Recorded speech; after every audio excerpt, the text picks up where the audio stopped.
तो प्रसंग चल रहा है कि जब ये भगवान के दरबार में पहुंच जाता है तब इसको सारी बात याद आती है। जब वहां से चला था, मनुष्य जीवन पाकर आते हैं तो सभी उसके साथी बधाई देते हैं कि मेहर होगी भगवान की तेरे पे, और भगवान ना बोलिए, घनी भक्ति करिए, पीछा छुटवा के आना अब के।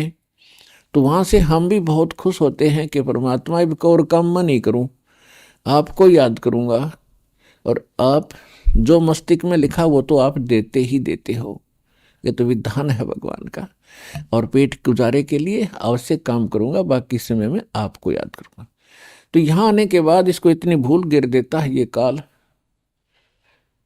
कि ये पिछला सब भूल जाता है, और नए सिरे से इसकी पढ़ाई शुरू होती है। ये तेरा चाचा या तेरी चाची, ये तेरा मामा, ये तेरा बुआ, तेरी बुआ, और इस तरह से फिर इसको पढ़ा करके ये संसारिक ये मंत्र, माया कैसे इकट्ठी करनी चाहिए, बड़ी कोठी बना ले बड़ी इज्जत हो जाएगी, तो ये नए मंत्र सिखाए जाते हैं इसको।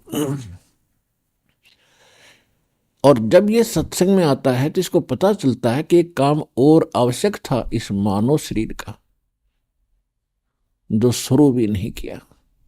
तो वहां से परमात्मा के दरबार में जब ये जाता है, इसको सारी बात याद आती है, और फिर ये हाथ जोड़ता है धर्मराज के सामने कि हे महाराज, एक मनुष्य जीवन और दे दो, अब के कति नहीं बोलूंगा। धर्मराज फिर उसकी पिछली हिस्ट्री चालू कर देता है। असंख्य जन्म हो गए, हमने मानव शरीर प्राप्त किया, इनमें बकवादों में खोया, और वहां जाके फिर इनमें रोया। तो वो उसकी थोड़ी सी क्लिप दिखा देता है कि ले, तू तो झूठा बहुत है, और पहले भी ऐसे प्रॉमिस तूने किए थे, एक पूरा नहीं करा।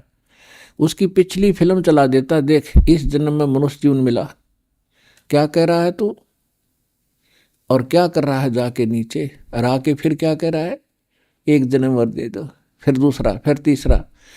1 मिनट के अंदर उसको हजारों मनुष्य जन्म दिखा देता है कि गधे तू ऐसी बकवास करता है, यहां आकर तेरी समझ में आ जाती है, वहां तू सुनता नहीं, भाग यहां से। उसको गधे की योनि में ठोक दिया जाता है। तो पुण्यात्माओं, ये गॉड गिवन स्पिरिचुअल नॉलेज है। अब वो शंका भी समाप्त होगी है, कोई यूं का किसने देखा है, भगवान ने बताया करके ये। और इसमें भी कोई यूं कहे कि किसने देखा देखी जाएगी, तो वो तो नालायक आदमी, पत्थर है, इंसान नहीं, वो शैतान है।